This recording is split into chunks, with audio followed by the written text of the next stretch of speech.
sempurna. Yang kedua adalah melambat-lambatkan waktu akhirnya salatnya ini dianggap sia-sia dan dikempangkan, maka kemudian salatnya tidak disempurnakan oleh Allah Subhanahu wa taala. Maka ancaman inilah Nabi sallallahu alaihi wasallam menyampaikan, tatkala batin kita suka gelisah gundah gulana, hati kita suka murung penuh duka, entah apa yang kita subuhkan dan apa yang kita pikirkan, namun ada sedikit gelisah yang menyita seiman kita, seakan hidup betapa kejam tubuh kita penuh dengan sengsara. Maka kata baginda Nabi, tengok dan ikutilah ibadah salatmu, karena jika salatmu bermasalah, batinmu juga akan bermasalah. Ketika salatmu punya masalah, ekonomimu akan punya masalah. Ketika salatmu bermasalah, maka seluruh hidupmu akan penuh dengan masalah. Karena salat ini jatuh segala perintah, ruhnya segala syariat Allah Subhanahu wa taala. Makanya satu hadis tadi, motivasi yang disampaikan oleh Nabi Muhammad supaya kita membangun dan memodifikasi salat kita dengan sebaik-baiknya. Artinya yang agama kita akan sempurna. Nabi sampaikan lewat satu bahasa yang menghibur kepada kita. Apa kata baginda Nabi? Idza ahsana ar-rajulu sholata. Ketika seorang melakukan ibadah salat, yakni laki-laki dan perempuan, kemudian dia salatnya itu dia sempurnakan sebagaimana perintah yang diperintahkan baginda Muhammad. Bagaimana salat yang sempurna? Salat yang sempurna tentunya ada dalam dua unsur. Yang pertama, niatnya semata karena Allah. Yang kedua, gerakan bacaannya semua sesuai dengan panduan fikih yang diajarkan Nabi. Yang pertama yang mesti kita jaga rukun qauliyahnya. Apa itu rukun qauliyah? Takbirul ihram tidak boleh salah, Fatihah tidak boleh salah, tasyahhud akhir wassalawat kepada Nabi tidak boleh salah, dan kemudian selesai salat yang pertama tidak boleh salah. Rukun sujudnya sempurna, tidak terburu-buru, tidak tergesa-gesa, semata dia bertawaf khusyuk kepada Allah, maka salatnya namanya ahsan, karena salat yang diperbaiki. Dan lillahi ta'ala, lillah ya, artinya bagaimana khusyuk dalam ibadah salatnya. Mulai pikir-pikir, khusyuk itu andaikan diperintahkan menjadi satu rukun dalam salat. Karena dalam kitab Tahrirus Salilat fil Masailil Mufidat karya Sayyid Hasan Al-Qaf yang dikasih oleh Ibu Habib Zain Suhaib mengatakan, wa fi ba'dil qauli ulama, sebagian para ulama mengatakan rukun salat itu ada 17. Salah satu yang mereka itu adalah khusyuk merupakan rukun ibadah salat. Padahal yang kita itu adalah jika dengan tumaninah maka berjumlah 17. Tapi ada ulama yang berpendapat khusyuk itu adalah rukun salat. Maka kalau khusyuk adalah rukun salat, ya kinau supaya muyusan kelam masa. Asli kalau saya masa, kalau guru kita pada itu betul kan? Ustaz kalau beda yang rusak supaya ini. Asal anak belum lebih ingat kontak, yang tadi kita salat tidak fi ma'afalah. Tidak ada salat manusia diri di hadapan Allah kecuali apa yang ada pada akalnya saat melaksanakan ibadah salat. Apa yang ada di pikiran kita? Apa yang menari-nari di hati kita? Apa yang sedang tercermin dalam mindset kita? Apa yang sedang berkimpang dalam kalbu kita ketika salat? Allah akbar, Roma perjalanan, lagi berfah, bulan bungkusan lebih, yang mesti timbangan lebih, apalagi lebih baik supaya dapat waktu yang berdorong tadi kan? Nah, apalagi contoh dari prosesi dan usia kampanye, ngadil alam ahli warna sales usia dan warna lagi. On sejauh melakukan terima kasih kajian tentang yang kita salat Anda tidak pernah sah semenjak Anda kenal salat sampai dunia Allah akan jalankan. Untungnya khusyuk itu ada ulama yang berpendapat bukan bagian daripada rukun. Andai kalau khusyuk adalah rukun salat, maka yang sah salatnya cuma baginda Nabi karena beliau tidak pernah lalai dari Allah Subhanahu wa taala. Semua manusia tidak akan pernah sah salatnya. Maka untungnya kita berada pada khilafiyah ulama, sebab ulama berpendapat khusyuk bukan bagian daripada rukun dan bagian daripada sunnah. Maka karena bagian daripada sunnah berarti dikerjakan berpahala, ditinggalkan tidak berdosa. Andaikan wajib dikerjakan berpahala atau kerjakan akan berdosa, maka sampai dunia kiamat tidak akan pernah sah salatmu. Untung kita dimanfaatkan khilafiyah para ulama. Maka jelas kata Nabi, rahmatul ummah fi khilafil imam haitsu bahwa khilafnya para ulama rahmat dari orang-orang yang bodoh seperti kita orang awam. Maka perlu kita mengkaji khusyuk itu susah, saking susahnya khusyuk. Maka alhamdulillah kita syukur kepada Allah. Allah hadirkan generasi-generasi ulama yang sangat pintar negosiasi dengan Nabi. Maka negosiasilah para ulama kepada Nabi. Kalau benar yang dikatakan Nabi tidak ada salatmu kecuali karena khusyukmu, kamu tidak akan bahagia kecuali karena khusyukmu. Di antara surah Al-Mu'min, qad aflahal mu'minun. Terus alladzina hum fi salatihim khashi'un. Berbahagia orang yang beriman. Saking kebahagiaan yang muncul adalah karena alladzina hum fi salatihim khashi'un, kalau mereka salatnya khusyuk kepada Allah, kalau salatnya tidak ditahan. Berarti mafhum mukhalafatnya, pemahaman sebaliknya, kalau salat bukan khusyuk, maka celaka bagi orang yang beriman. Anda tidak akan pernah bahagia di surga ini. Tapi kalau bahagiakan, dari mana muncul kebahagiaan? Kalau tidak khusyuk, kita berhasil nih mengamalkan negosiasi para ulama dengan hadis Nabi SAW. Maka datang penjuru Islam Al-Ghazali yang namanya Muhammad Al-Ghazali yang lahir pada tahun 450 pada tahun 505. Juga penjuru Islam. Dia memberikan hadis Nabi. Bisa nggak kalau tidak khusyuk semuanya dari takbir sampai salam? Kalau sudah khusyuk dari takbir sampai salam, Kak Ros ngangkat nasak subayangnya, Ustaz Tawam nasak subayangnya, umat nasak subayang ini. Kalau mungkin nasak subayang dia, apalagi jauh. Sudah betul? Untuk mana itu? Apa kata Imam Ghazali?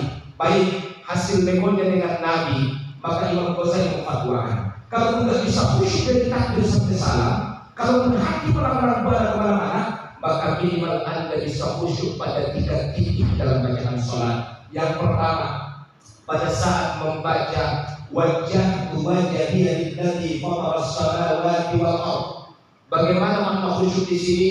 Abdul Alam memberikan komentar. Makna khusyuk itu adalah pertama kau hadirkan artinya. Walaupun wajah kutuh Tuhan kalau terkait wajah kunalom lomat yang sedang berkaitan muka masih dokon, betul kan?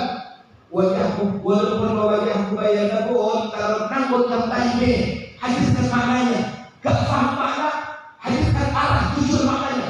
Atau bayangkan dosa-dosa yang pernah Anda lakukan, dosanya bukan ditahan.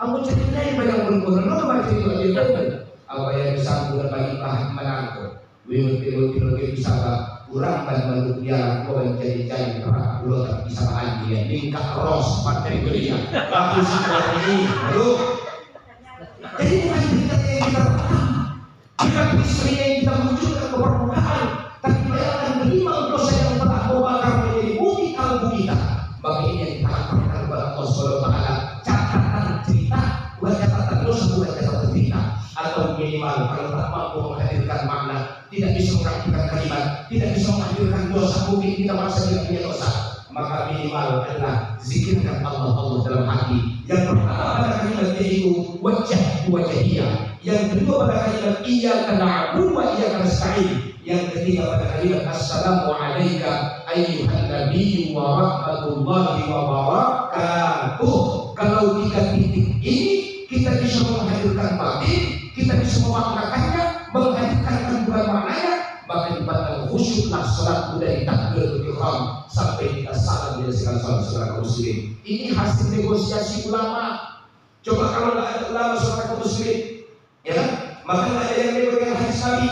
Kalau ada yang dengan hadis Nabi, mutlak kita harus melakukan perintah Nabi, wajib khusyuk dalam salat. Maka kalau tidak khusyuk berarti salat kita tidak ada nilainya satu pun. Sementara kata Imam Ghazali dalam kitab Ihya Ulumuddin, orang yang salatnya ketinggalan atau salatnya tidak dinilai, maka namanya akan dipampang di pintu neraka jahanam. Hanya tinggal menunggu kematian kita. Kalau sudah mati, Anda akan langsung dihajar menuju neraka jahanam. Dan mati terus kan?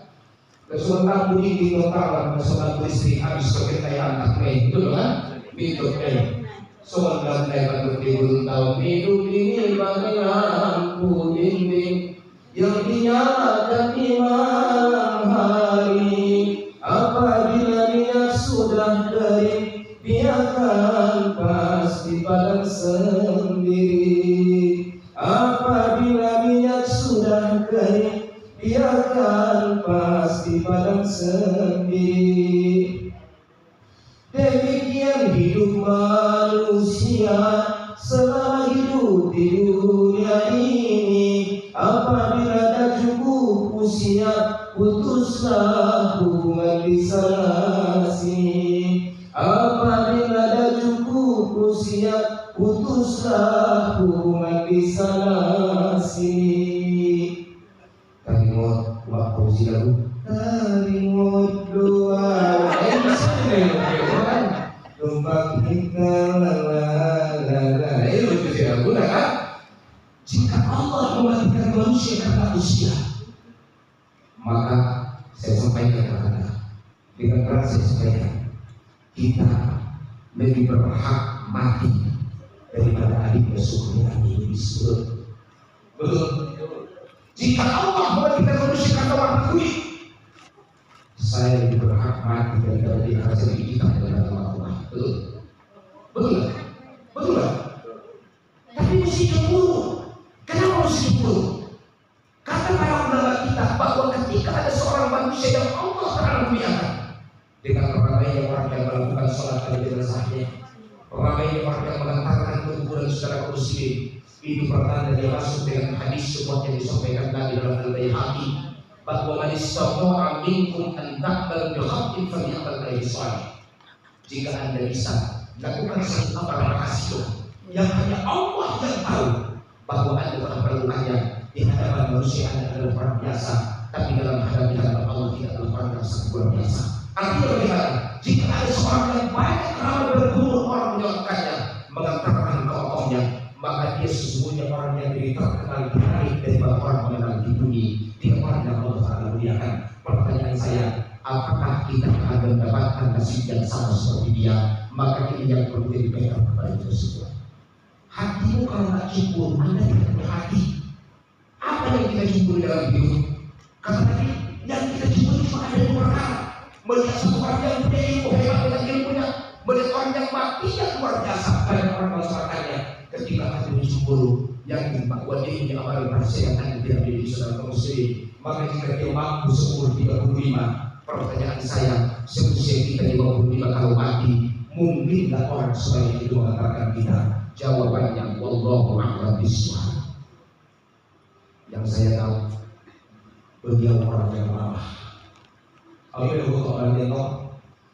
Ngakak rabu dia, nakal tak dia dorong samakan. Jadi dia dorong kau di menjaga cinta.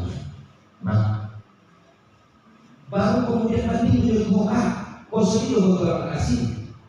Sama-sama itu dong. Tidak mau anak PCI, tidak mau anak hibah, tidak mau anak blok, teman-teman. Oh maksud dapat dari suami lain suami bagaimana hasilnya? Kau salah tidak dimintai. Tos tidak beliau ada tidak melupakan kota, luar biasa. Maka perlu alhamdulillah di luar utara kalau betul mati itu kan. Ini jadi PR kepada kita karena pulau Pandan jauh di tengah di balik pulau sebuah meskipun yang berkelangkaan dunia yang akan dalam jiwa. Maka hasil tidak mengulang angka bahan dikoncot dari nomor 2. Pada mati dapat kalau menyumbang kota berarti banyak orang yang sangat beribukan kita. Tapi ketika orang sepi mensolkan kita, berarti banyak orang yang beribukan kepada Anda. Ini perlu kita jawab dengan hati.